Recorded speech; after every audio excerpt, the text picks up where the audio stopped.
వేసవి ఎండలతో మండిపోతున్న చిన్న గ్రామం.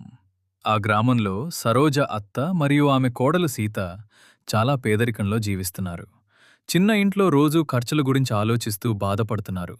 ఇంట్లో బియ్యం కూడా తగ్గిపోవడంతో ఇద్దరూ చాలా టెన్షన్లో ఉంటారు. అయినా ఒకరికొకరు ధైర్యం చెప్తూ జీవితం ముందుకు తీసుకెళ్తున్నారు. ఒకరోజు ఉదయం సీతకి ఒక్కసారిగా ఒక మంచి ఆలోచన వచ్చింది.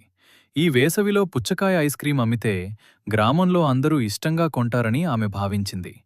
ఆ ఆలోచనని సరోజ అత్తకి చెప్పింది. అది విన్న సరోజ అత్త చాలా ఆనందపడింది. ఇద్దరికీ కొత్త ఆశ మొదలైంది. మరుసటి రోజు ఉదయం ఇద్దరూ గ్రామ మార్కెట్కి వెళ్లారు. అక్కడ పెద్ద పెద్ద తీయని పుచ్చకాయలు చూసి కొనుగోలు చేశారు. ఎండ చాలా ఎక్కువగా ఉన్నా ఇద్దరూ ఆనందంగా పుచ్చకాయలు ఇంటికి తీసుకెళ్లారు. ఇంటికి వచ్చాక ఇద్దరూ కలిసి ఐస్ క్రీం తయారు చేయడం ప్రారంభించారు. సీత పుచ్చకాయలు కోస్తూ ఉండగా సరోజ అత్త పంచదార మరియు మిగతా పదార్థాలు సిద్ధం చేసింది. కొద్దిసేపటికి తాజా పుచ్చకాయ జ్యూస్ వాసనతో ఇల్లు మొత్తం పరిమళించింది.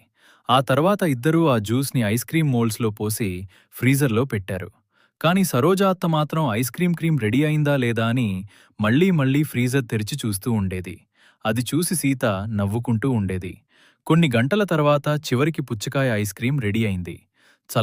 చల్లగా అందంగా కనిపిస్తున్న ఐస్ క్రీమ్స్ చూసి ఇద్దరూ చాలా సంతోషపడ్డారు. ఆ తర్వాత ఒక చిన్న బండిని శుభ్రం చేసి దానిపై ఐస్ క్రీం పెట్టుకుని గ్రామంలో అమ్మడం ప్రారంభించారు. చల్లటి పుచ్చకాయ ఐస్ క్రీం అంటూ పిలవగానే పిల్లలు మరియు గ్రామస్తులు వాళ్ళ బండి దగ్గరకు పరిగెత్తుకుంటూ వచ్చారు. కొద్దిసేపట్లోనే అన్ని ఐస్ క్రీమ్స్ అమ్ముడైపోయాయి. సాయంత్రానికి ఇద్దరి ముఖాల్లో ఆనందం కనిపించింది. తమ కష్టానికి ఫలితం దొరికిందని భావించారు. ఇంటికి వెళ్లి సంపాదించిన డబ్బులు లెక్కపెడుతూ ఇద్దరూ ఆనందంగా నవ్వుకున్నారు.